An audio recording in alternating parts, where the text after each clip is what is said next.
During a party game, my ex looked at me and said, "I dare you to kiss me." There are moments that seem small to everyone else but quietly change the direction of an entire life.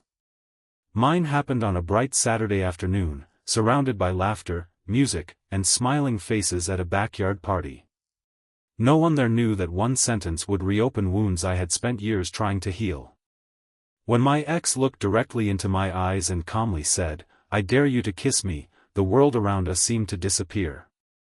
My heartbeat drowned out the music, old memories rushed back without permission, and I realized that sometimes the hardest challenge isn't facing another person, it's facing the feelings you thought were gone forever.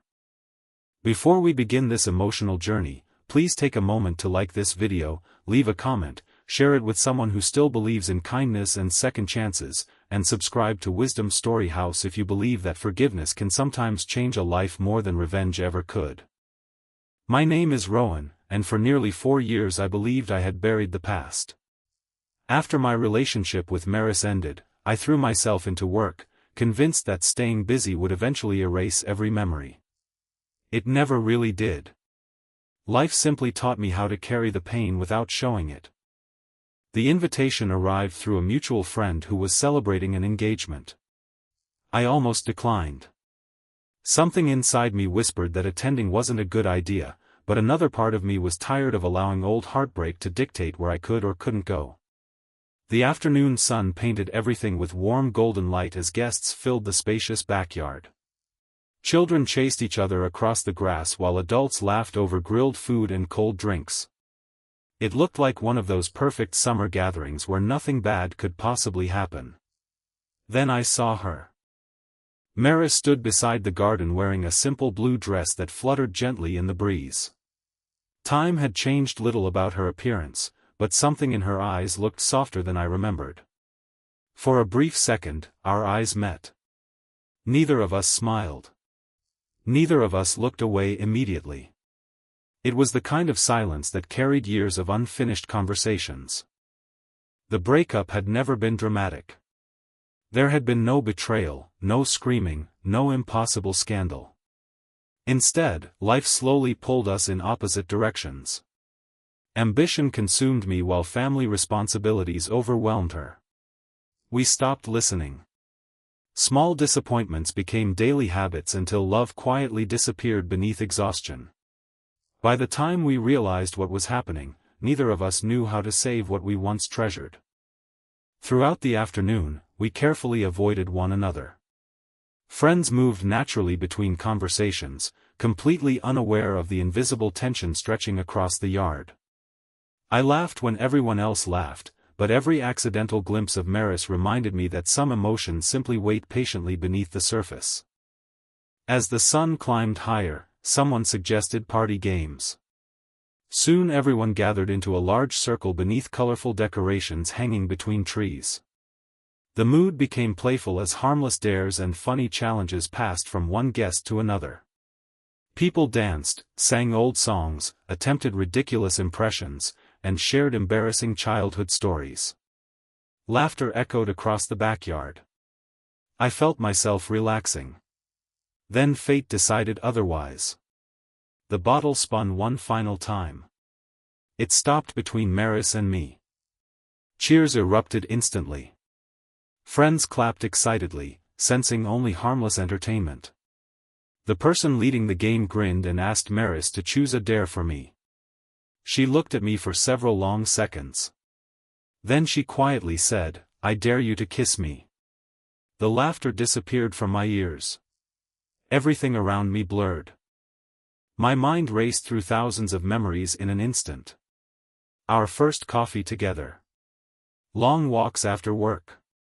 Dreams we once built together. The apartment we decorated with second-hand furniture because we couldn't afford anything better. The silent evening when we packed our separate boxes and walked away pretending we were doing the right thing. Everyone waited. Some smiled awkwardly.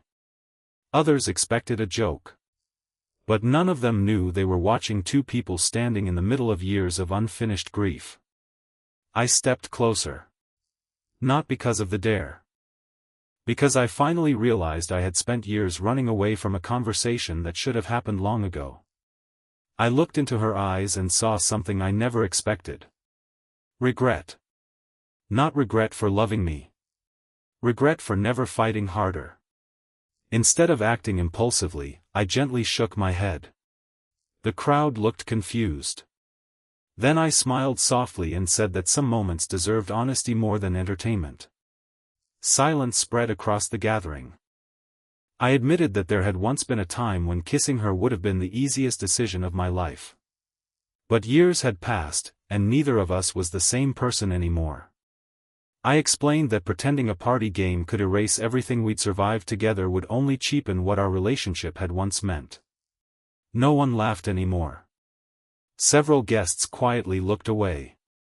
Maris lowered her eyes. Then something unexpected happened. She thanked me. Not loudly. Not dramatically. Just quietly enough that only those closest could hear. She admitted she hadn't chosen the dare to embarrass me. She simply wanted to know whether the anger she imagined still existed between us. She confessed that she'd carried guilt for years, believing she had destroyed something beautiful without ever apologizing. Hearing those words lifted a weight I didn't even realize I was still carrying. We walked away from the crowd and found 2 empty chairs beneath a large maple tree. Sunlight filtered gently through the leaves while distant laughter returned to the party behind us. For the first time in years, we spoke honestly instead of defensively. We didn't rewrite history. We didn't pretend mistakes never happened. We simply acknowledged that 2 imperfect people had loved each other deeply but lacked the emotional maturity to protect that love when life became difficult. She shared stories about caring for her father during his illness after we separated. I told her about the nights I questioned every career success because none of it felt meaningful without someone to celebrate with. We discovered that both of us had grown through loneliness in ways happiness never could have taught us. Hours passed without either of us noticing. When the party slowly came to an end, we stood together near the front gate. There was still affection between us. There was still history. But there was also something even more valuable. Peace. Instead of trying to reclaim what had existed years before, we chose something healthier. We forgave each other completely. We wished each other genuine happiness, whether our paths crossed again or not. Before leaving, Maris smiled with tears quietly filling her eyes. This time, we hugged. Not because of a dare. Not because of unfinished romance. But because healing sometimes deserves a goodbye that heartbreak never allowed. As I drove home beneath the warm afternoon sunlight, I realized something that completely changed the way I viewed love. Closure isn't always about getting someone back. Sometimes closure is finally understanding that love can leave your life without leaving bitterness behind. Some people enter our journey to stay forever.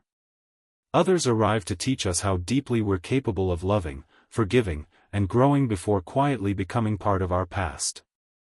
If this story touched your heart, please like this video, share it with someone who needs hope today, leave a heartfelt comment, and subscribe to Wisdom Story House so we can continue sharing stories that remind us kindness is never wasted. Special request, comment below, forgiveness set me free. We'd love to read your thoughts and hear whether you believe second chances always mean getting back together, or sometimes simply finding peace. As I closed my front door that evening, I noticed something different inside myself. The memories no longer felt like chains. They felt like chapters. Beautiful, painful chapters that shaped the person I had become.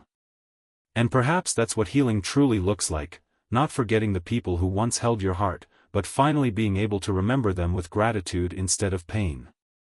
Some endings don't give us another beginning together. Instead, they quietly give us back ourselves, and sometimes, that is the greatest second chance of all.